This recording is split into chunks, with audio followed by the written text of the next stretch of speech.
Yo, yo, yo, yo. What's up, all you burners, stoners, and potheads out there? This is Weedman 420 with the Weedman 420 Chronicles. How are all you vipers doing out there? Mrs. Weedman. Mr. Weedman. How the hell are you?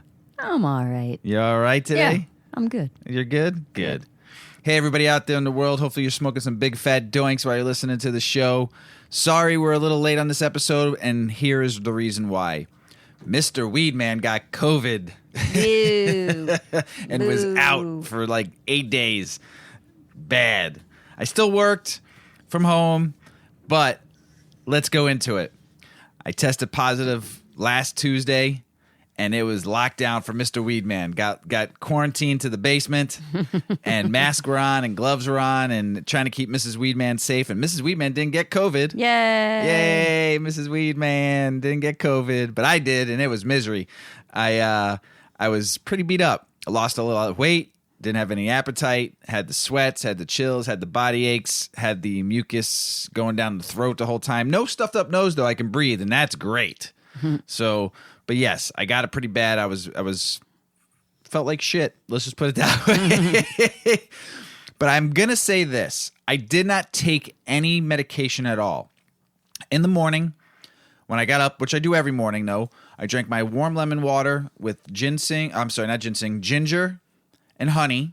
And I drank that every morning, a glass, and then I make an elixir smoothie. Mrs. Weedman makes fun of me, but I call it the elixir smoothie, and I put a bunch of like nutrients and a bunch of minerals and a bunch of herbs and a bunch of vitamins and stuff to boost your immune system and antioxidants and everything like that. So that was my morning routine. I didn't smoke any cannabis for 10 days, so this is going to be my first day of smoking cannabis. And I'm super stoked because I missed it. But I did eat edibles every evening, like around 8 o'clock, 9 o'clock before I went up to bed, about an hour or two before I went up to bed. And it's the only thing that took the body aches away. It took the inflammation away out of my lungs, so I was able to breathe pretty good. And it also helped me sleep. It did not take the fever away. It did not take the body chills away. But it did take the aches away and the pains away. And I will forever be thankful for two things. Mrs. Weedman, for taking care of me. Just call me Nurse Weedman. Nurse Weed Woman. Nurse I'm Weed not Man. really a good nurse. You did take good care of me, though. Well, Thank good. you. Especially the first 4 days where it was like you had to put food by the door and I had to go scoop it up. And It was not like that. It was like that you were for in the first prison. 4 It was Go for back. me. Go back in your space. For me, it was. And I will tell you in a reason why. And I will. Mr. Weedman was sad Yes. and lonely. And I will say thank you to cannabis for keeping me sane and keeping me rested and keeping me sleeping and keeping me feeling decently when I did use you. And I did pop a little 2.5 milligrams here and there during the day when I needed it, just to help me get through the day. And it was rough. But so thank you, Mrs. Weedman. Yeah. Thank you, Weed. And now to go into how lonely I was during COVID. I'm a very extroverted person, as Mrs. Weedman knows, and a lot of my friends and family know, and all of you around the world probably feel that I am. And as soon as that door of the basement shut on me, and I felt like alone. And it was sad because I need people in my life, and the one person who I want to be around most of the time, or all of the time, or a lot of the times, is Mrs. Weedman. And not being able to sit at the dinner table with her and have dinner every night. Not being able to come out of the basement and have conversations without a mask on and be able to go up to her and give her a hug or a kiss or just to touch her skin, to give her, like, to touch her shoulders or just to feel her hand. The loss of that alone, like, drove me nuts for 10 days. And it was hard on me. And I did a lot of thinking and a lot of reading and while I worked too, but I did a lot of soul searching, I guess, for those 10 days and what kind of better person I can become, knowing that I was alone and I can contaminate people. And it was hard. And Mrs. Weedman said I was being dramatic, but to me, it was hard. And it was like, I'm alone. And yeah, I could talk to people on the phone, and yeah, I can play video games, and yeah, I could talk to people on Discord or any of that shit, but it's not the same. And I was alone. And no one, and if any of you had COVID out there, and I'm sure there's some of you that have, and maybe felt the way I felt, and it was upsetting. And for a couple of nights, I was like, this sucks. This really sucks. and it was sad. And thank you, Mrs. Weedman, for putting up with me and my loneliness. She came downstairs on day 10 when I took the test and it came back negative, and I touched her hand. I was like, whoa. And I felt chills go through my arm and through my back, and the hairs on the back of my back stood up. And I was like, man, thanks, Mrs. Weedman, for just letting me touch your hand, because I missed that I don't know, that sensation of feeling for a minute. Poor Mr. Weedman. He was so sad. I was very lonely and somber. So I determined that Mr. Weedman is so healthy because I think he couldn't handle not being. Oh, yeah. Well, you know me. Yeah. He was a good patient, but he was a sad patient. Yeah. It was sad. Sorry, I didn't Mr. like being Weedman. alone, especially with my favorite person in the whole world. And I didn't take it very seriously. At first, I thought he was kind of being sarcastic, and I was like, laughing about it, like, oh, you're silly. And then he was like really sad. Yeah, not to be able to even just to go out, like in the world, to like go to the store, or to be able to go associate with fellow people out there. So I guess you could empathize with people who have long-term health issues. Yeah. You understand. I guess this was short how term. lonely it feels. Yeah, and, I feel bad for all you out there that have ailments that stops you from doing the things you want to do, and I pray for you all out there. And I know mine ended in 10 days, and I'm feeling healthier now and better, and still a little chest congestion, but the fatigue is finally gone. That was the worst part, having no energy. And I just want to say, thank you again, Mrs. Weedman. And, Sure. And thank you, weed. Thank you, weed. Yay, weed. Why don't you smoke? I'm gonna. What am I smoking? We're smoking the purple gelato, and we're still not sharing. She's smoking out of her own right now. I'm smoking out of my own for at least another 4 more days until we hit the 14-day mark. So then we can start sharing stuff again, and maybe I'll get a nice big fat smooch. Maybe. We'll see. We'll see. We're going to start the show while Mrs. Weedman smokes. I'm going to go into this article, then I'll smoke, and then she can talk to you guys too. So, bud with equal amounts of CBD and THC is less likely to cause anxiety, study finds. Cannabis flower with the equal balance of CBD and THC is less likely to cause anxiety, paranoia, or other adverse effects, according to a new study published in the Addiction Biology Journal. Research from the University of Colorado Anschutz Medical Campus set out to test claims that high CBD cannabis could help mitigate some of the adverse effects occasionally associated with weed. For the study, researchers recruited 159 regular cannabis users and asked them to smoke one of 3 different strains of weed. One of those chemivars was THC dominant with 24% THC and 1% CBD. One had a fairly equal balance of 10% THC to 9% of CBD, and the third had 23% CBD and only 1% THC. The ongoing federal prohibition of cannabis makes it excessively difficult for institutions to access high-quality cannabis for research, although that may change soon. To get around these restrictions at the same time of the study, the researchers asked subjects to smoke up at their own homes. Using a mobile pharmacology lab, research took blood samples from the participants right before they lit up and took a second sample 1 hour after they got high. During the second visit to the mobile lab, subjects were asked to relate the subjective experiences they felt after getting blazed. Those who smoked the 1-to-1 THC to CBD blended reportedly significantly fewer negative effects, including anxiety and paranoia. Then the subjects who hit the high THC bud, and perhaps most interestingly, the subjects who smoked the equal ratio strain also had lower THC levels in their blood after smoking. But despite the decrease in THC plasma levels, these participants reported feeling just as pleasantly stoned as those who smoked the THC dominant strain. Like I've always said, I've gotten high just off of 14% as I've gotten high off of 36%. This is one of the first studies to examine the different effects of various THC to CBD ratios using chemivars that are widely available in the state-regulated markets. The research wrote, individuals using a THC plus CBD chemivar had a significantly lower plasma THC concentrations and reported less paranoia and anxiety, while also reporting similar positive mood effects as compared to individuals using only THC. Several previous studies have found that CBD can reduce symptoms of psychosis, possibly by reducing activity in specific areas of the brain. These studies have led researchers to speculate that cannabis strains that are high in CBD may actually mitigate anxiety, paranoia, and other negative feelings that some cannabis users experience. If true, these findings imply that cannabis strains with equal balances of critical cannabinoids could be ideal for a wider variety of medical cannabis patients. The authors of the present study suggest that the harm reduction implication of these findings is that cannabis chemivars containing CBD may result in a less overall exposure to THC and wow, I'm not even high yet. substantially less potential to harm, particularly the respect of the psychosymmetric effects of THC.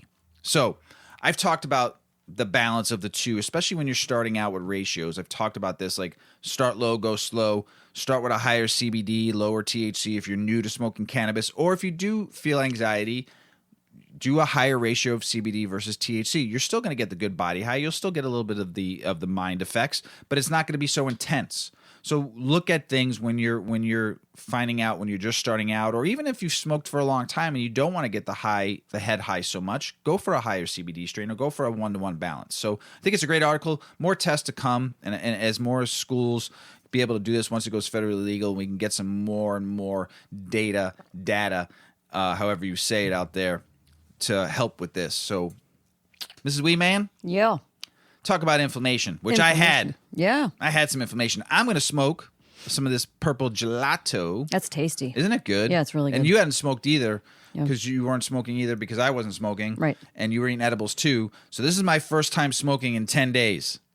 I'm going to be baked. Mine too.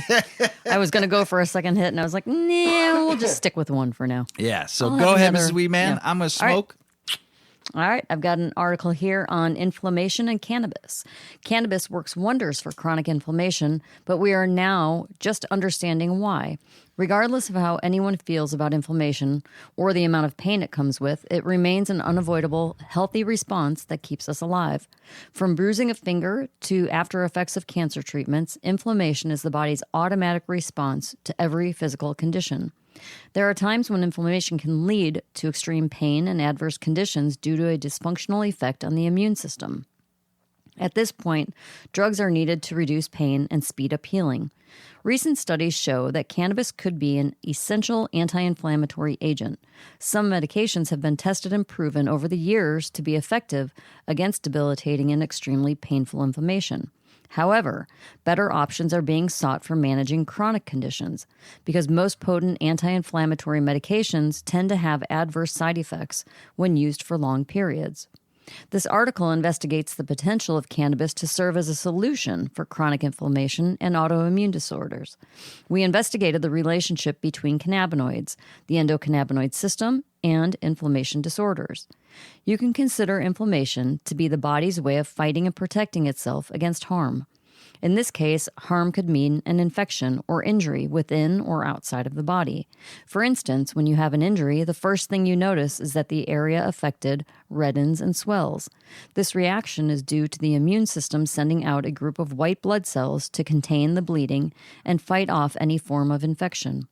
Within the body, the same reaction occurs around the vital organs and also in the blood vessels. Put simply, the immune system causes any part of the body at risk of being infected to be inflamed.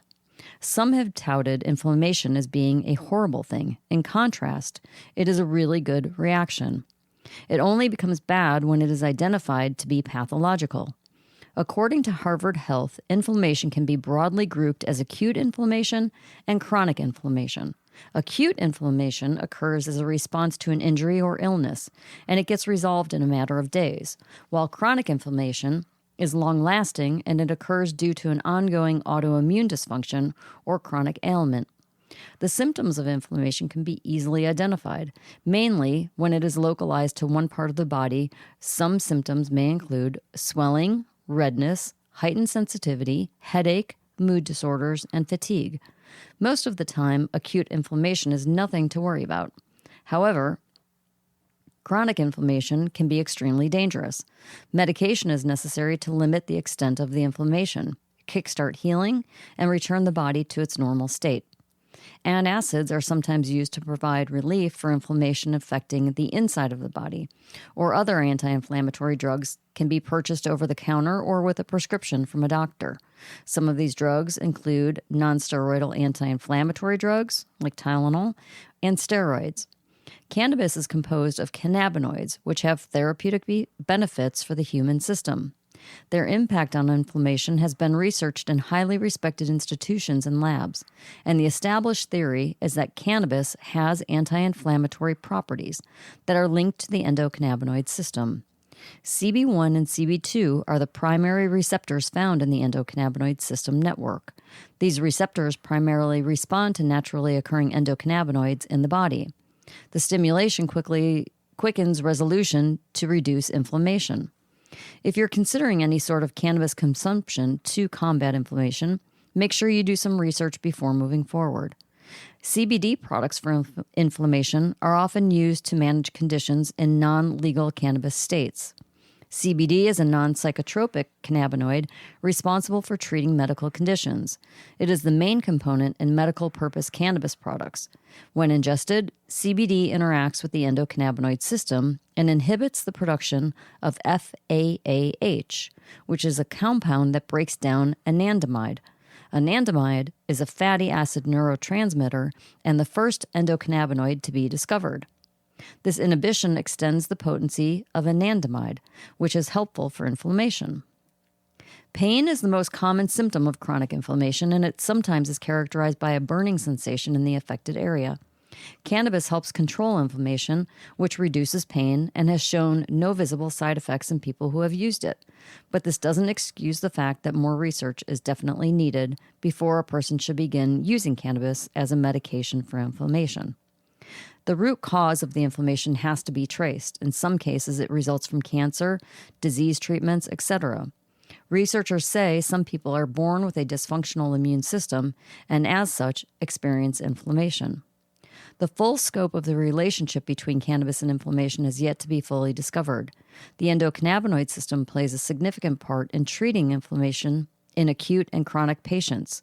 The interaction between the two is what is currently unclear. Nevertheless, the future of anti-inflammatory medication looks bright, and cannabis-based drugs could make it brighter. How many times did I say the word inflammation? Say it one more time. And I couldn't even say it anymore. Like it wasn't even coming out right. It's like every sentence in that article, inflammation, inflammation, inflammation, inflammation. In case you were wondering, that was an article about inflammation. Well, good. I had a lot of inflammation in my lungs, and cannabis helped me.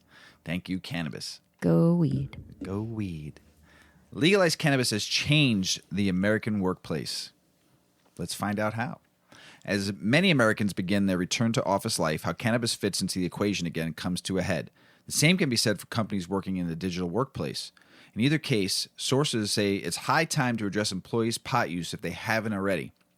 Cecil von Munzos, president of U.S. Executive Search and Consulting, told Benzinga that it's never wise to keep workplace policy static. They must reflect the broader changing laws and to some degree that what is in the cultural ethos, he said. Benzinga spoke to the source, in and out of the cannabis sector, to better understand how cannabis fits into the U.S. workplace. Much like cannabis itself, rules vary by state. In many cases, the employer has the final say on the policy. Similar laws exist in major adult use and medical cannabis marketplaces, including Colorado and Florida. The scenario allows each company to craft its own rules and protocols, a task many remain in the dark on. I'm not going to lie, I had to look up the regulations in governing medical and adult use cannabis during working and non-working hours, said James Eisner, CSO of Santa Packaging, a company that works across Colorado, California, and Washington State. He added that the subject is not a nuanced issue that companies can contend with in and out of cannabis. Brian J. Driscoll, lawyer and HR consultant, said that depending on the state, companies may be able to go so far by restricting cannabis use of off hours, which what people do at home, and I've said this, should be able to do what they want to do at home. On the other end, some states may prohibit companies from asking if an employee has their medical card. Great. He added that clients in conservative states tend to avoid the issue for now. In more progressive states, where you've implemented policies compliant with state law in keeping with company culture and safety.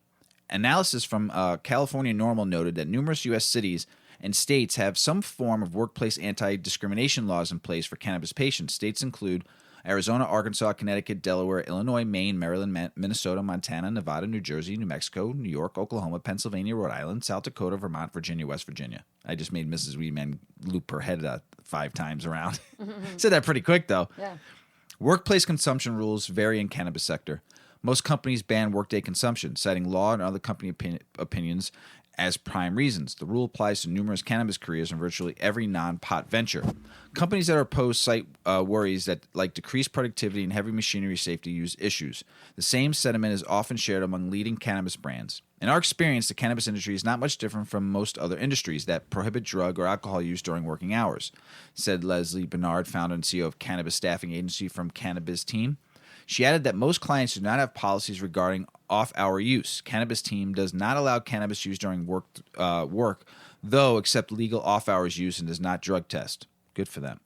The decision is influenced by a desire to provide a safe place to work and also to comply with state and local laws and regulations, said Juicy EVP Nicole Upshaw. Even businesses that are not highly regulated have some sort of policy around the use of intoxicants while at work, said Leslie Lamard, C3's VP of People and Culture. Others push back on workday bans, instead citing employees' performance as the metric. Everyone's relationship with and the reaction to cannabis is different, and that needs to be taken into account, said Sana's Eacher, noting that cannabis may help some patients relieve medical symptoms and improve focus. There is a lot to consider in 2022. Most say employers should tailor workplace cannabis use to the company job functions in the state. Both U.S. Executive Munoz and Hemp Staff CEO James Yagato suggested reflecting workplace smoking and alcohol rules. Yagaglio advises companies that use drug tests to pivot to workplace bans like alcohol. Far more liberal companies, we see it leaning towards cigarettes, where employees are allowed to take cannabis smoke breaks and consume during the lunch hour. Yeah, Phew. Lunch weed smoke breaks. Great. Hemp Staff allows workday consumption and assesses cases based on employee performance. However, Munoz noted that laws within smoke-free states like California and Connecticut are increasing restrictions banning the ability to smoke in certain areas. She added that the remote working might further complicate issues as employees move to states where cannabis is legal while retaining their current job in illegal markets. Vank's VP of Partnerships, Kelsa Applebaum, said she's less concerned with on-site consumption and more focused on restrictive hiring policies like drug testing and prior offense flagging. We all have the advocate to better policy and education in the markets we represent so that cannabis is no longer considered taboo, but instead normalized. Driscoll, meanwhile, recommends consulting with team leadership to ensure that policies align with state laws and company culture. Adding the dual focus can lead to competing interests, but with the right approach, companies can implement policies appropriate for them and their employees while ensuring compliance with their state laws. I think that's great what some of these companies are doing. I worked for a company that was very cannabis 420 friendly. You were able, as long as you weren't on the property, you can go to the parking lot or out on the sidewalk and smoke, and they were cool with it, as long as you didn't smoke in the building, which was awesome. So, and anybody that was on the manufacturing lot, they couldn't in the manufacturing area. They smoked. Yeah. Yeah, as long as, like I said, you didn't smoke on site. So no harm, no foul. Right. Yeah, and most of those people work better on cannabis anyway. So good article. We sometimes play the touristy people, but even though we try not to act like tourists, we like to go where the locals go and hang out. We're not big onto seeing all the tourist sites and all that stuff. We like to me, it's more personalized when I go to a city and I go where the locals hang out at, the dive bars, the places that people have been going to for like 50 years, and the family communities and stuff like that. That's the kind of stuff when we go places. Yeah, we go see one or two things, but I like to go see like what no one else really wants to go see. And I like going and hang out with the locals. So what is weed tourism going to look like, though, this year? Well, it is apparently the up-and-coming market. This article is about weed tourism in 2022 and beyond. Whether it's a new market or an old one continuing to push its limits with recreational cannabis, weed tourism does not plan to slow down anytime soon. As leisure travel continues to recover and countries lift their travel bans and COVID-19 restrictions one by one, many tourist destinations are eagerly awaiting new visitors. No matter how luxurious or sought after the destination, it seems every locale is eager to find new ways to attract business. In 2022, however, there is something new in the air that has begun to inspire a new wave of tourism. One of the latest trending motivators in destination travel is, putting it bluntly, weed. In 2020, a report found that almost 30% of vacationing adults worldwide, I thought that was pretty cool, 30%, were looking for something involving cannabis on their holiday. Hell yeah. We do. This report found that 18% of Americans overall feel this way as well. The numbers in the report found these percentages went up even higher in the younger millennial demographic, which is a group that often favors leisure travel. While many facets of the travel industry struggled to tread throughout the pandemic, recreational cannabis sales continued to grow, and more areas of the world legalized recreational cannabis. By the end of 2020, Arizona, New Jersey, and South Dakota all legalized recreational cannabis use, with Connecticut, New Mexico, New York, and Virginia passing initiatives 1 year later, according to U.S. News. That makes a total of 18 states, Washington, D.C., and Guam, that have an added draw for potential tourism. Even states with established tourism are continuing to ramp up their efforts in order to stay at the top of the heap. California has been a leader in cannabis tourism since its inception and continues to reinvent itself to maintain its status as a pot paradise. Take West Hollywood, for example, where there are potential plans to bring an Amsterdam-like vibe to the posh LA neighborhood. Pot cafes, restaurants, lounges, and even galleries may have a WeHo home with the potential to draw millions of tourists and their money, according to CBS LA. Weed tourism has proven to be so lucrative that some businesses are already establishing roots in some states that have not even yet legalized recreational cannabis. In Florida, which currently only allows medical cannabis use, the cannabis company Trulieve has already opened dispensaries 2 to 3 times the typical size near key tourist attractions. All right, kids, after we go to Disney, we're going to the pot shop. Hell yeah. All right, imagine like a Disneyland of pot. What if there was like a whole experience? I'm sure it'll happen one day. Small little. Could you imagine? I'm sure it's like a special ticket within like one of the big parks, and it's all like adult, 18 and older, or whatever the state law is, 21 and older, cannabis friendly, and Man, you like experience like lit up leaves that are huge, like. Whoa. I think it'd be great. And rides, like trippy rides. Trippy rides would be dope. And then there's dispensaries all throughout the whole park where you could buy. I would want like you could buy friggin' pre-rolls and edibles and have the best time of your life. What if there was like a part of it where it was like you lay it on sand, but it wasn't really sand, but it felt like sand, and you could hear the waves and the sun beaming over you, and you were like transported to a beach. Somebody can afford it. Oh, it's our Florida. You don't need to be transported. All right, we need that here in Chicago. Yeah, there you go. 100%. Anyway, I'm getting off the topic. Well, not really off the topic, No. just off my article onto a tangent. Go figure. Where am I? We did that. Okay. Closed borders and travel bans did not stop cannabis legalization from occurring elsewhere in the globe as well. Recently, the island of Malta became the first Yes, go Malta. Became the first European country to legalize recreational weed. America's closest neighbor to the south, Mexico, is already one of the most popular international leisure destinations for Americans. With recreational cannabis legalization on the horizon, it looks... Not soon enough. We've been talking about that for 2 years now. It looks like it might even get more popular, especially among cannabis enthusiasts. Mexico is one country on the road to legalization, where cannabis-centric spas or yoga centers could be potential tourist attractions, wrote Forbes. Whether it's a new market or an old one, continuing to push its limits with recreational cannabis, weed tourism does not plan to slow down anytime soon. With more states and countries pushing for legalization in the coming years, there will likely be further growth and competition within this blossoming market. What was once a quaint concept found only in places like remote Dutch cafes is now a global enterprise, so buckle up and enjoy the ride. Yeah, I can't wait for the U.S. to get their act together and get some really cool shit going on. Mm-hmm. You know? Yeah. Here's some things to know. As the House of Representatives passed cannabis banking legislation for the fucking 6th time,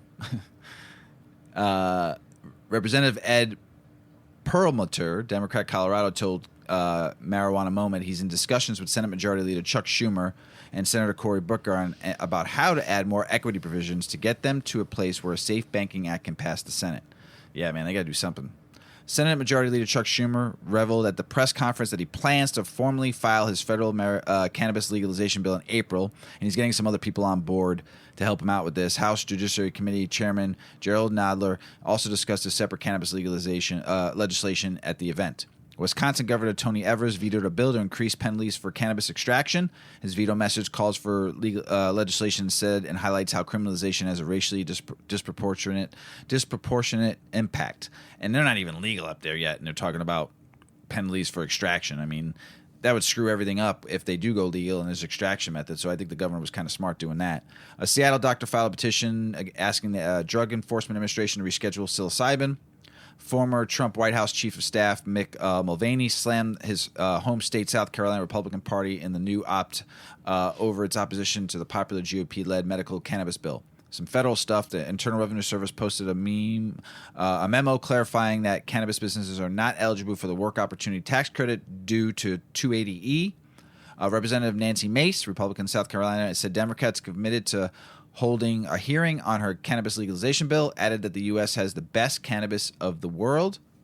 Representative David Joyce, Republican Ohio, tweeted, we're at a critical inflection point with cannabis policy, sensible bipartisan bills, take tangible steps toward the change Americans have called for and create opportunities for both chambers parties to get on board. It's time to hashtag pass progress. Representative Marilyn Strickland spoke about her support for cannabis banking legalization or legislation. Representative Mark Pocan tweeted, cannabis should be legalized. RT if you agree. The Senate cannabis banking bill got a new co-sponsor for a total of 41. The House bill to decriminalize drugs got a new co-sponsor for a total of 17. The House bill to facilitate cannabis expungements got a new co-sponsor for a total of 4. Some other stuff in states. Ohio, Democratic gubernatorial candidate John Cranley, currently Cincinnati's mayor, tweeted, it's 2022. It's time to hashtag legalize it. If we legalize cannabis and invest the tax revenue back into our committees, we can create thousands of good-paying jobs across Ohio. It's just common sense. Florida Democrat governor candidate Charlie Crist, currently a congressman, tweeted, Happy National Hemp Day. As Florida governor of Florida, I will legalize cannabis. Virginia Senate President pro tempore tweeted about her bill on resentences for peoples with past cannabis convictions, saying, at Governor VA, are you going to lift a finger to help? Excuse me, everybody. The New Mexico Senate Tax, Business, and Transportation Committee approved a bill to increase the number of cannabis plants that can be grown by small cultivation businesses and make other cannabis rule changes. South Dakota Senate Local Government Committee approved a bill to unzone municipalities to prohibit medical cannabis businesses from being located in sensitive and land use areas. Still got a little bit of COVID. Sorry, everybody. Still got a little bit of that phlegm in the throat. Cannabis House Democrats tweeted, really? Mississippi legalized medical cannabis before Kansas? Tell your hashtag KSLeg isolator you want hearings. Maryland's House Judiciary Committee chairman authored an op-ed about his new cannabis legalization bill. Oklahoma lawmakers are considering several bills to amend medical cannabis rules. Meanwhile, officials sent $38.5 million to medical cannabis tax revenue to schools. Good for them. An Indiana representative tweeted, medical cannabis is far safer than opioids. Pennsylvania regulators issued a mandatory recall of medical cannabis products due to additives not approved by the Drug Administration. Yeah, man, there's a lot. I got an article, a little bit more of an article I'm going to talk about on that. The Maine Bureau of Financial Institutions is stepping up scrutiny of data on cannabis businesses' bank accounts. Florida regulators filed updated hemp extract rules, and in Washington state, regulators are considering changes to the rules for those use of pesticides in cannabis. And in Vermont, regulators will discuss cannabis issues next Monday. Good for them. McConnell, blast cannabis banking House bill. They tried to put it into this, they're calling it a China bill. I don't know. But he called it a poison pill. Okay, McConnell. People of Kentucky, will you just please vote this guy out? I'm just done with them not, when it comes to cannabis, man. It's just brutal. These old timers that have been in Congress for forever, we just need, if they're not with it, you guys need to vote them out. So just what he's calling a poison pill, I think he's poison and maybe should take the pill. A cannabis monopoly asteroid is coming. If you think 2 or 3 powerful companies owning and controlling the sales of all regulated cannabis sounds like a good thing, don't listen, okay? So this is what the article says. But if the thought of a market controlled by Marijuana Amazon or Canna Uber or Weediverse is unsettling to you, let's introduce you to a valuable concept, antitrust laws. What are antitrust laws and why should we care? In short, when we lived in a different but similar Gilded Age, when oil tycoon John D. Rockefeller rocked a top hat and opposed to Jeff Bezos wearing a space helmet on his rocket joyrides, our government was pressured to address rising inequality by creating laws to prevent monopolies.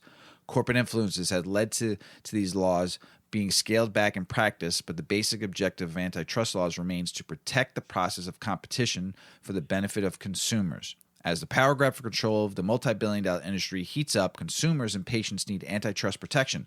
By applying the concept of antitrust law to all federal cannabis reform, we can avoid the creation of national monopolies before it's too late and create a diverse and fair cannabis market.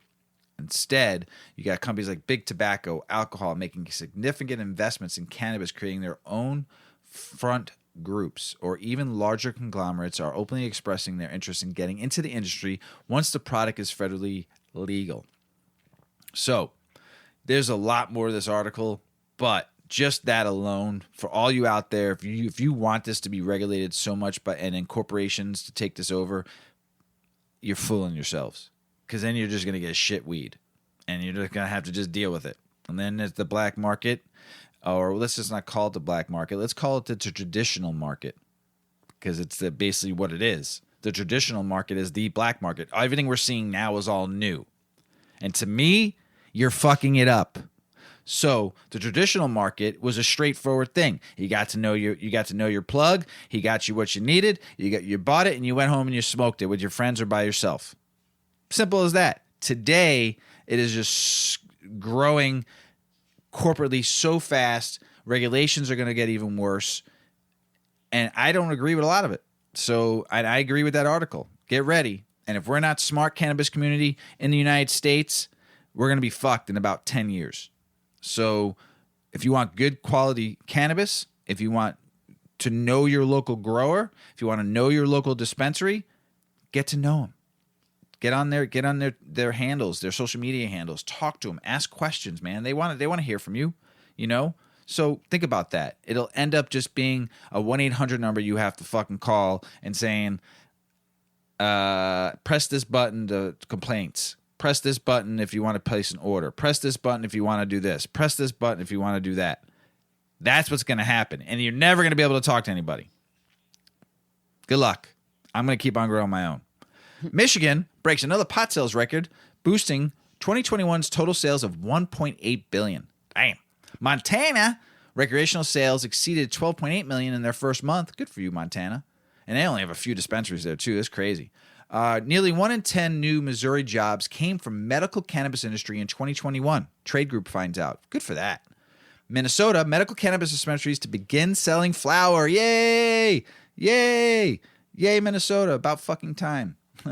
I have something I want to play for you because I'm super excited about this, and some of you may remember this movie and some of you may not, but I'm really proud of this state, and I'm going to let Chevy Chase tell you all about it.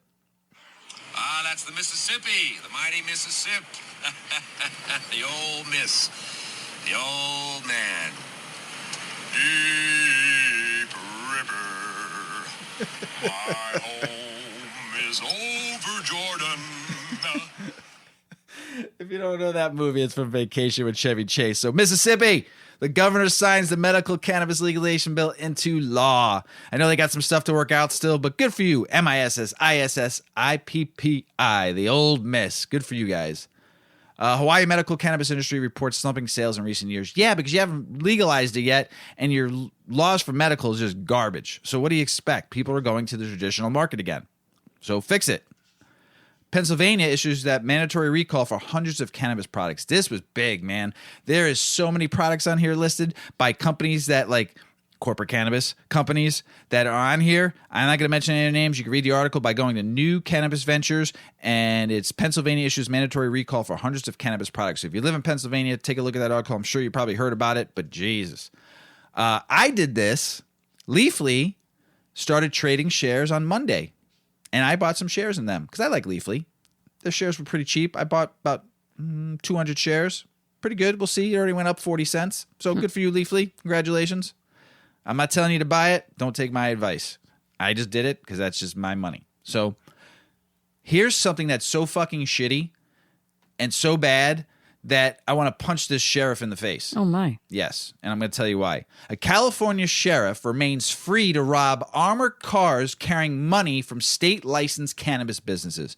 And it went to court, and the federal judge declined to issue a temporary restraining order, saying the evidence of the legal violations is insufficient at this point. Do you realize that if they go take that money out of the armored car and they turn it in, that county can get 80% of that money back? The police station can get 80%. So if they rob $2 million, they can get 80% of that money back. Jeez. In their pockets to use how they see fit for the police force.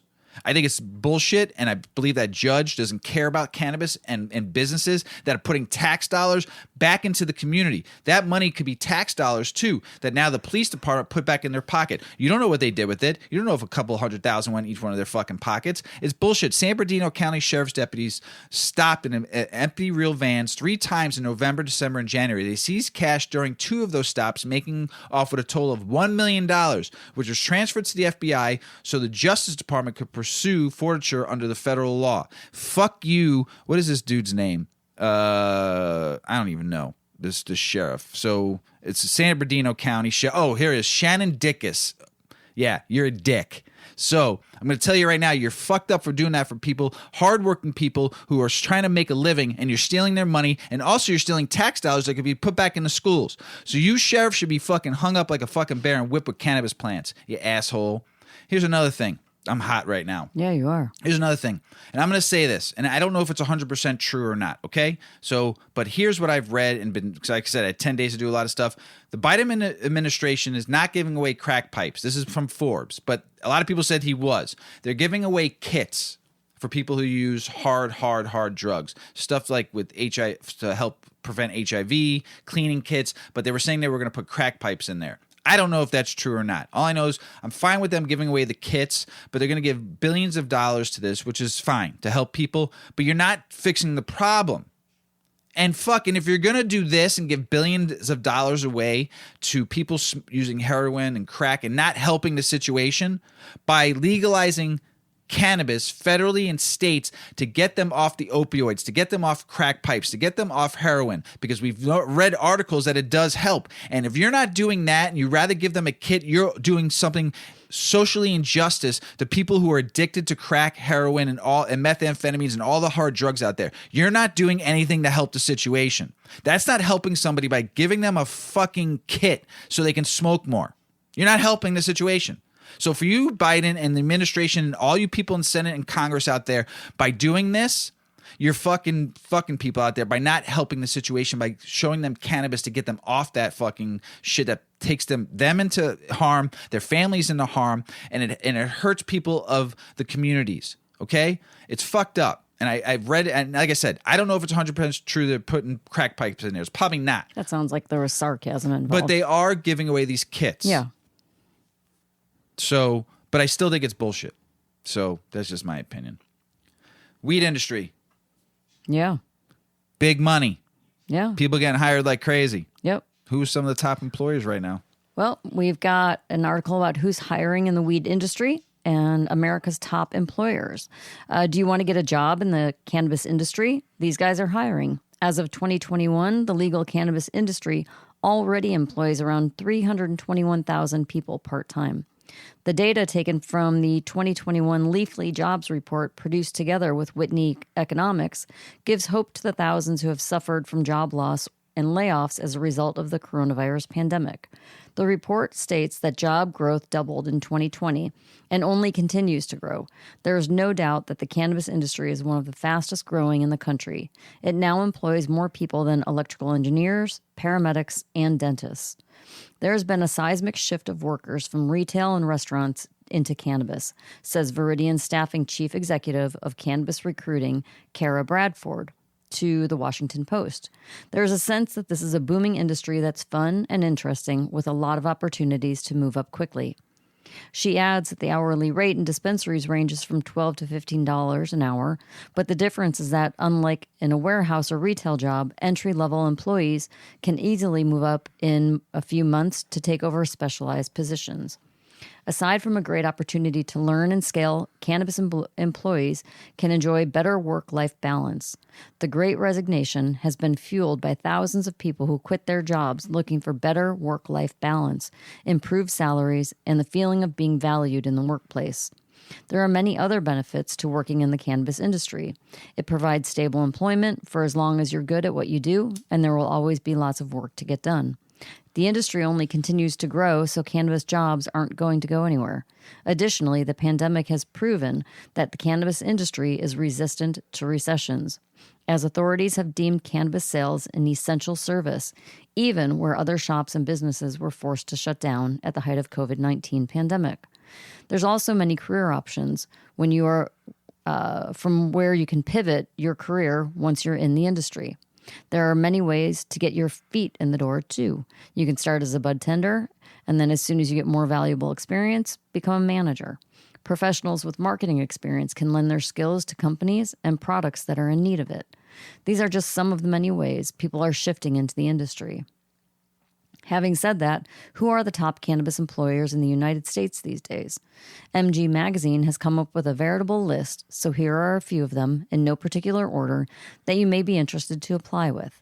Bloom Farms is a cannabis company based in San Francisco, known for their famous Highlighter cannabis vapor pen.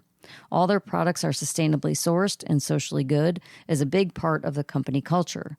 They even have a 1-to-1 program where they donate a healthy meal to an individual or family in need for every product that is sold. 3C Farms, if you're interested in expanding your horizons into the world of cannabis cultivation, 3C Farms is a company to look out for. They've created an impressive portfolio of strains that they have bred and grown themselves through specialized small batch indoor grows. They supply cannabis to coast dispensaries and other licensed retailers in California.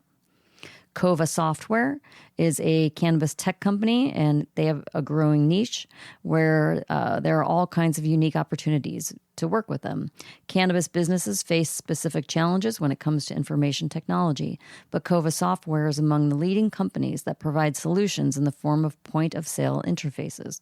Their software has been designed to streamline operations and processes for retailers, and there are numerous employment opportunities for hardworking people. Papa and Barkley, renowned for being among California's top wellness brands, Papa and Barkley has an extensive line of products, including capsules, topicals, tinctures, and edibles. They're a fantastic company to work for if you want to branch out to retail and product. Their premium hemp is grown by American farmers under the sun, using organic principles as well as regenerative processes, so you'll also learn valuable information on cultivation. Then you've got Pax Labs. Pax is a brand synonymous to vapes, having pioneered some of the most innovative and groundbreaking devices over the last few years. Their portable pens cater to recreational and medical consumers of various needs and preferences, using cutting-edge technology that enable you to smoke anytime, anywhere. Their line of vape pens can be used with wax, herb, and oil. Considering that they are now a household name, years after launching their very first vaporizer in 2012, they are certainly one of the most successful cannabis companies out there. Vincent Sederberg, LLP. For those who want to get a foot into cannabis law, there's no bigger law firm than Vincent Sederberg, LLP. They've been making waves in this forefront since 2010, having helped with policy while assessing hemp and marijuana companies get further responsibly. Their lawyers have also been recognized as the nation's top law practitioners and have won several awards throughout the years. In addition, they provide legal counsel for all kinds of cannabis businesses in cultivation, research, distribution, and agriculture. So, get looking. Yeah. Like we talked about before, we've talked about jobs before, and if you want to get it, go get it. You know, go back to school like I did and learn a little or bit. You Looks enter, good on the resume. like they're saying, Yeah. you enter Start as at the bottom and work your way up. You're not going to make much money in the beginning, but there's lots of opportunity to be had. And I just said too, Missouri, 1 of 10 jobs last year was through cannabis. Huge, Crazy. Huge. So I'm pretty stoned. I took another hit. Purple Gelato got me good. I love it, love it, love it. Made me feel good. I haven't smoked in a while. How does it feel? Great. Like a whole new experience? Whole new world. Oh boy. No, but it's amazing. Smoking, love it. Still my favorite smoking flower. Nothing better. Sorry. International news. Albania Prime Minister Eddie Rama included a question about medical cannabis legalization in a citizen survey. Belize, Minister of Home Affairs and New Growth Industries, said a pending cannabis reform bill will be split into two parts. Thailand, hell yeah, signing all that shit, getting ready to go. Health Minister wants small cannabis growers to be able to conveniently register via an app. The Chilean Senate Public Security Commission's approved medical cannabis home cultivation legalization. Chile. UK lawmakers sent a letter asking colleagues to support rescheduling psilocybin. UK, man, you got to just legalize cannabis out there, man. To all my friends out there across the pond, man, we got to get that legalized there, or at least start getting better with medical and start doing stuff. And all my friends in the UK, man, I haven't heard from you in a while. Throw me some DMs. Throw me some emails. I miss you out there. Die the Dank, I haven't heard from you in a while, brother. Wherever you are out there in the world, I miss you. Especially all the grow you showed me, too. Badass, my man. Israel's cannabis industry pushes for legalization. The market would be unlimited, they said. Ooh. Australia's Creso Pharma makes 21 million CBD acquisition and enters the U.S. market. Let's talk about sex, baby. Let's talk about this article. You're gonna spare everybody the singing. Yeah, the singing. You're Speaking of sex, I haven't had any physical touch in 10 days, boy. Woo! Getting a little crazy over here. I better watch out. I've got an article here about cannabis revving up your sexual drive. Maybe you don't need any cannabis today, Mr. Weedman. This study, according to Spanish researchers, people who use weed have better sex than those who use booze. I agree. Don't they call it sloppy sex when you're like shitty, wasted? Nobody likes sloppy Sloppy wasted, sex. Sloppy. Yeah, drunk sex. But weed sex? Yeah. In a special Under the Covers report, a new study from Spain has found cannabis improves desire, arousal, and orgasms. According to research published in the journal Healthcare, researchers wrote, "Our findings indicate that young people who use cannabis frequently, regardless of gender, have better overall sexual function." This isn't the first study to link an improved sex life with cannabis. Past research has shown that people who use cannabis have more sex, and those who use CBD and other products report improvement in sexual experiences. Experts also note how weed enhances intimacy. Cannabis versus alcohol in the bedroom. To study the impact of cannabis on sex, researchers worked with 185 female and 89 male subjects from January through June of 2020. Each person who participated in the study ranged from 18 to 30 years old. Over 6 months, the researchers found that cannabis users scored higher than non-users in sexual functioning, arousal, and orgasm. Oh, yeah. Those who used cannabis the most scored even higher than moderate users. The study also reported that these findings were similar for men and women. Alcohol, on the other hand, did not have a significant impact when it came to improving sexual function or experience, the study found. Why? The researchers delved into that issue too. So why does cannabis make sex better? The study, led by researchers from the University of Almeria and the Almeria Health District, noted that past research has found cannabis use enhances sex for several reasons, including heightened perceptions, time distortion, relaxation, and decreased inhibition. They also wrote that women in past studies have reported more cannabis use showed higher sexual function and desire, arousal, orgasm, and satisfaction. It also lessened inhibitions and reduced pain. The researchers found that sexual function improved in young people who used cannabis and only moderately consumed alcohol in the new study. This improvement is usually associated with a reduction in anxiety and shame, which facilitates sexual relationships, they wrote. The researchers also noted that cannabis and alcohol use could lower the self-discipline that is needed to avoid engaging in more unsafe sex. They called for more education for young people on the importance of practicing safe sex in all cases. So, lots of booze and a little weed, not so good. A little bit of cannabis, or maybe a little bit of alcohol and a lot of weed, good. No alcohol and a lot of weed, or average, really, really good. Yeah. Yeah. Right? I think that was the conclusion. I agree with that. Something like that. I agree with that right? conclusion. Yeah. That sounds about right. Here's what I'm going to say. When you're drunk, sometimes you might not be making the best decision that Are you night. talking to me? No, I'm just talking in just general. in general? Yeah, It's like, just wait in a minute, general. wait a minute. Not about you. Where are we going here? You might not make the best decision when you're drunk. You might have not have wanted to do that, or maybe it was not what it was to be expected when you do alcohol. When you do cannabis, you think more clearly and you can make better decisions, and you could say yes, you could say no. It's more sensual. It's more, I don't know. It's just different. Sex between You don't alcohol lose and cannabis. your ability to have self-control when you smoke. Oh, there it is. Thank you, Mrs. Weedman. You're welcome. Thank you for putting the thoughts in my There's no mouth. like blackout high. No, right. You're not Right. gonna or if you got too high, the last thing you're doing is trying to get sexy with somebody. So you're not in that situation. Yeah. Right. So I don't know. I don't know. Experiment with cannabis. And sex. Yes. There you go. Valentine's Day is coming up. Oh, happy Valentine's Day to everyone out in the world. Get your Smoke some weed. Yeah, get the person you love something. Even if you're not with somebody, get your mom something Edible nice. chocolates. Yeah, get your mom something. Get your grandma something. I don't know. Get your sister something. Oh, wait a minute. We're talking about sex right now. You No, I can't wasn't. We segue were into talking about that stuff. Valentine's Day. Oh, We stopped sex talk. but yeah. I'm just saying. Okay. It's just a great day. Flowers for everybody. Tell people you love them. Give them joints. When I mean flower, give them flower. Give them joints. Pre-rolls. Yeah, in a card Little that says cute little bud. That says weed and you are my love language. Oh, it's cute. This bud's for you. Oh, with a little heart around it. Get cute. If anyone knows how to roll a heart joint, that'd be pretty great. Like you do the heart and then a little mouthpiece at the end, and it's shaped as a heart, and you light it at both ends. That'd be a big joint. If someone out there could do that, send me a DM and a pic. I would love to see it, and I'll post it on all my social media. If someone could do that out there, a joint heart. I've seen Christmas trees and Yeah, menorahs. we've seen a lot of different stuff. Planes, Godzillas. cars, yeah. But so someone can make a heart. I'm sure there is. If someone out there can do it, send me pics. I'll post it all over my social media, and I'll give you a shout out on the next episode. So happy Valentine's Day to everybody out there. Love for all, weed for all.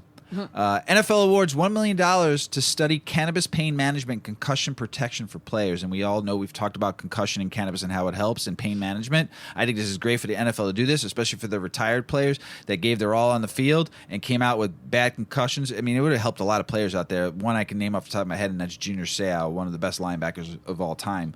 And that I think cannabis could have helped him, and he had a ton of concussions and he wound up committing suicide. So I think it would have helped him tremendously. So good for you, NFL. I'm proud of you doing that. And the Super Bowl is coming up this weekend. Who do you like, Mrs. Weedman? I want to see the Cincinnati Bengals win. Well, I do too, because we have a local, a local resident, on one of the busier streets by our home. There's a family that is a Bengals For years. obsessed family forever. There's forever. not been... their car is wrapped in Bengals. Their house is gear. wrapped in Their Bengal house stuff. is wrapped year round. There's big lawn people, ornaments. That's all Bengals. The guy wears Bengals jerseys every day. He's got tattoos. That would be the biggest reason why I want to see I him. know. win. So And plus the they're neighborhood's big, they're big rooting for underdog. the Bengals now. Yeah, because we just want to see that guy so happy. He'll run down the street naked. Woo! Well, Woo! he's probably tattooed in a full Bengal costume, right?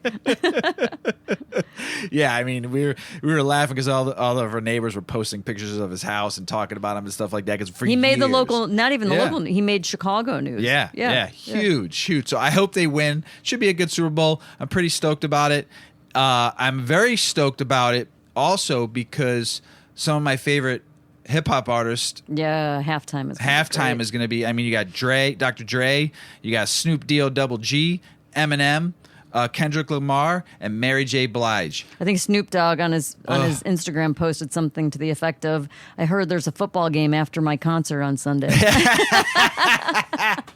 It's going to be good. So I think I'm so excited about seeing the halftime show. I haven't been this excited since Prince. That was a good one. That was too. the last exciting halftime show that I was. I mean, Rolling Stones was good too, but Prince, and then last before that was probably Janet Jackson. Janet Jackson was great. Yeah, when the whole malfunction happened, got everybody excited. She was good. No, she was awesome, but I haven't been this excited since Prince. Yeah.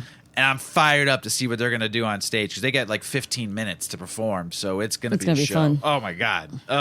Oh, and I mean, you got Dr. Dre who got them all in to his label and got them all started. So it's going to be pretty cool watching. Snoop Dogg just bought out Death Row. Death Row this week. Came back to where he left when he left. You know, when he broke out and left them for a hot minute, but he's back and hopefully he's going to have some fun with that.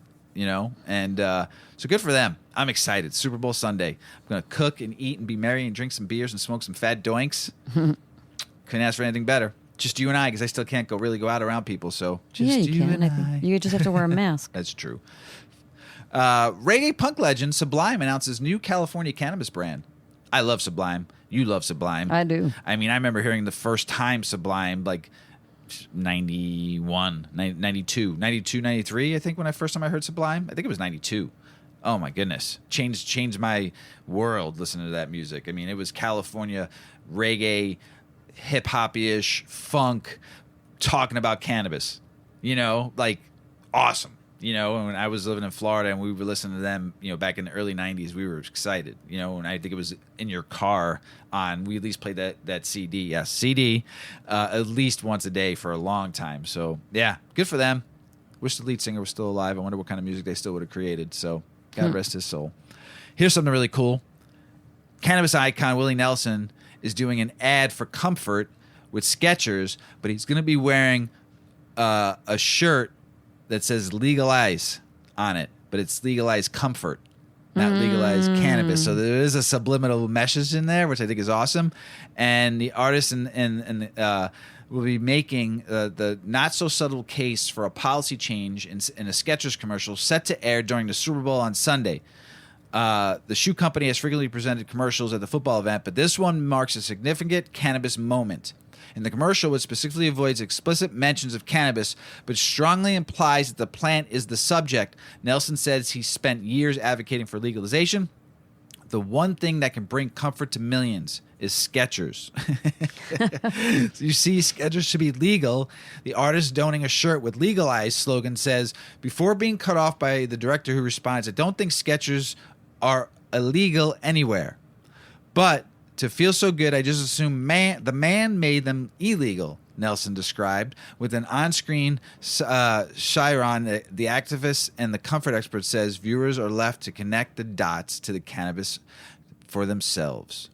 So, no, the director says, not even a little legal. Like, you can wear them to concerts, but not to kids' soccer games, Nelson asked. You can wear Skechers anywhere, the director says. Well, pass the Skechers, Nelson says. The ad ends with an on-screen logo and says, Skechers, legalized comfort. And why I read the whole entire thing, because you never know what happens with commercials on major networks. They might find out about this and they might cancel it. So I read it to you. Go Willie Nelson for balls in it out on a commercial wearing legalize. We all the cannabis community, all you stoners, burners, and potheads out there would have known what it meant anyway, because Willie Nelson is wearing it. So, you know, go Super Bowl Sunday. Hope everybody around the world can watch it and smoke some big fat doinks, drink a beer or drink a glass of wine, have some great food, whatever you eat on Super Bowl Sunday, dips, chips, chains, and whips, whatever you do is all you, and go Cincinnati Bengals. Go Cincinnati Bengals. For all my friends out there in Ohio, go Bengals, baby. Sorry, LA, I love you. I've had a good time when I've gone out there, but I just want to see an underdog win the Super Bowl. Even though Matt Stafford, I'd like to see him win one because he deserves it, playing in Detroit for so long and just couldn't get to the Super Bowl, you know. And but I would like to see him win it. But to see Cincinnati win, they haven't been in the Super Bowl in 33 years, and just, oh man, it'd be a party on 99th Street with that guy over there by his house. Mrs. Weedman, you got anything else to say? No. Nothing? I got nothing. I'm glad to be back, everybody. Fully energized, fully stoked to you know, it was rough. When we were supposed to do the episode on Monday, that's normally when we do it, and I was just like antsy. I was like, I want to do the show. I can't wait to do the show. And I had to wait all the way to Friday to do it. So I love you all out there in the world. Thank you for listening. Thank you for all the DMs. Reach out to us at Weedman420 Chronicles on Instagram. Reach out for us on Weedman420 Pod. Say hello to Dov Boy. Weedman420 Chronicles at gmail.com. Weedman420 Chronicles on TikTok. And also Weedman420 Chronicles space Chronicles. No, Weedman420 space Chronicles on YouTube. And hopefully you're enjoying that cool video Little's made for us. We love you all out there in the world. As Paulie always says, smoke smart. Puff, puff, and away. Puff, puff, pass.